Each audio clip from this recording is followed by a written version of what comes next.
Hello everyone, welcome to extra learning.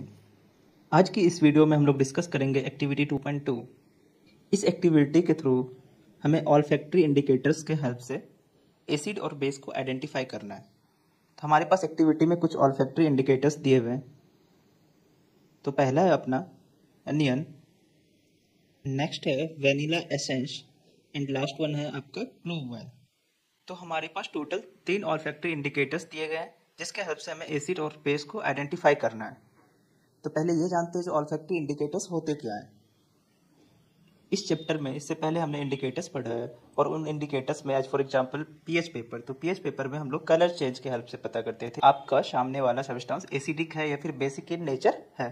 लेकिन यहाँ पे आपको कोई भी कलर चेंज देखने के लिए नहीं मिलेगा, यहाँ पे आपको स्मेल करके पता करना पड़ेगा। यहाँ पे हम लोग ऑब्जर्व करेंगे, जो हमारे पास 2 केस बनेगा। एक तो जो भी ऑल फैक्ट्री इंडिकेटर्स दिया हुआ है उसका ऑर्डर रिटेन रहेगा या फिर उसका ऑर्डर खत्म हो जाएगा, मतलब वो ऑर्डरलेस हो जाएगा। स्मेल करने से आपको कोई भी ऑर्डर नहीं आएगा। चलिए देखते हैं एनसीईआरटी में पहला स्टेप क्या है अपना। Take some finely chopped onions in a plastic bag along with some strips of clean cloths. Tie up the bags tightly and leave overnight in the fridge. The cloth strips can now be used to taste for acids and bases. तो अपना first step में दिया है जो कुछ कटे हुए प्याज लेने हैं, उसे एक क्लीन क्लॉथ में रैप करके टाइटली आप फ्रिज के अंदर रख दीजिए। नेक्स्ट डे जब आप उसको बाहर निकालिएगा तो आपका जो क्लॉथ का स्ट्रिप था उसे आप ऑल फैक्ट्री इंडिकेटर की तरह यूज कर सकते हैं। वो ऐसा इसलिए है क्योंकि क्लॉथ के अंदर अपना अनियन का सारा ऑर्डर आ जाए। चलिए देखते हैं next step. Take 2 of these cloth strips and check their order.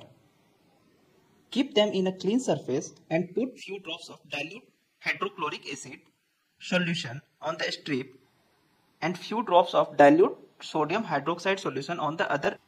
तो आपको 2 स्ट्रिप्स ले लेने हैं, उस पर मार्क कर देना। जैसे ये हमने लिया पहला स्ट्रिप और फिर ये रहा अपना दूसरा स्ट्रिप। तो पहले स्ट्रिप पे आपको डाइल्यूट हाइड्रोक्लोरिक एसिड का सॉल्यूशन से कुछ ड्रॉप्स डालने हैं, फिर ऑब्जर्व करना है। और सेकेंड वाले स्ट्रिप पे आपको सोडियम हाइड्रोक्साइड सॉल्यूशन से कुछ ड्रॉप्स डाल के फिर आपको ऑब्जर्व करना है।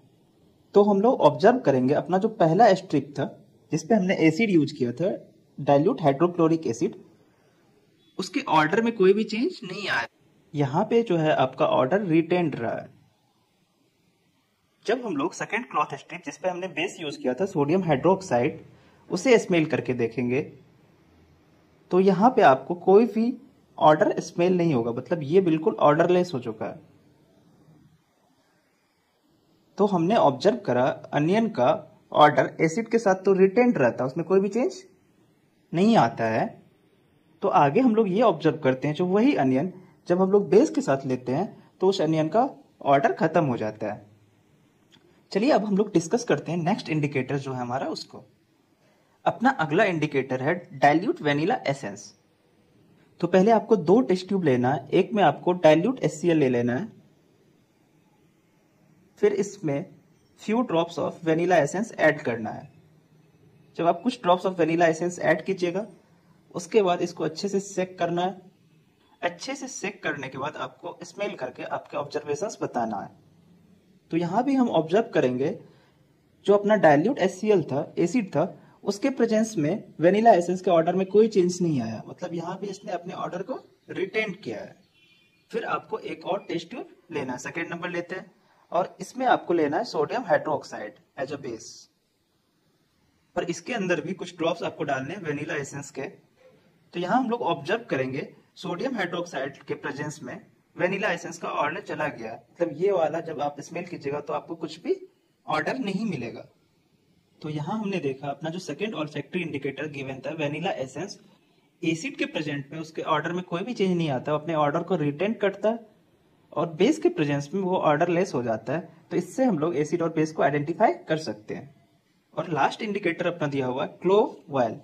क्लोव ऑयल को भी सेम इसी टाइप से चेक करना होता है, बस वेनिला एसेंस की जगह आप क्या ले लीजिए, क्लोव ऑयल ले लीजिए। तो इसमें भी आपको 2 टेस्ट ट्यूब लेना है। पहला टेस्ट ट्यूब लिए जिसके अंदर है अपना डाइल्यूट हाइड्रोक्लोरिक एसिड, इसके साथ आपको मिलाना है क्लोव ऑयल। और फिर अच्छे से सेक करके ऑब्जर्व करना है। यहाँ भी जब आप स्मेल कीजिएगा तो आप देखिएगा जो ऑर्डर में कोई भी चेंज नहीं आया है। यहाँ भी क्लोव ऑयल अपने ऑर्डर को रिटेन कर लेता है। और सेकेंड केस में जब हम लोग क्लोव ऑयल को बेस के साथ मिलाते हैं तो यहाँ हमें ऑब्जर्व करने के लिए मिलता है फिर से ऑल्फैक्टरी इंडिकेटर का ऑर्डर खत्म हो गया in the presence of base. तो क्लोव ऑयल यहाँ फिर से क्या हो जाएगा, आपका ऑर्डरलेस हो जाएगा। तो हमें ये ऑब्जर्व करने के लिए मिला इस एक्टिविटी से।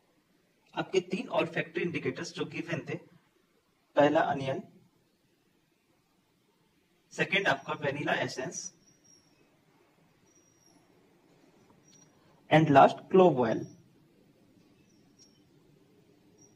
ये तीनों इंडिकेटर्स जब हम लोग पहले केस में एसिड के साथ मिलाए थे तो अपने ऑर्डर को रिटेन कर लिया था,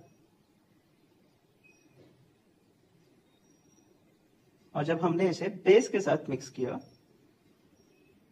तो ऑर्डर लेस हो गया। तो इस तरह हम लोग बेस और एसिड को आइडेंटिफाई कर सकते हैं with the help of olfactory indicators. अगर आपको ये एक्टिविटी अच्छे से समझ में आया है तो वीडियो को लाइक कीजिएगा, अपने दोस्तों के साथ शेयर कीजिएगा और हमारे चैनल को सब्सक्राइब कीजिएगा। Thank you.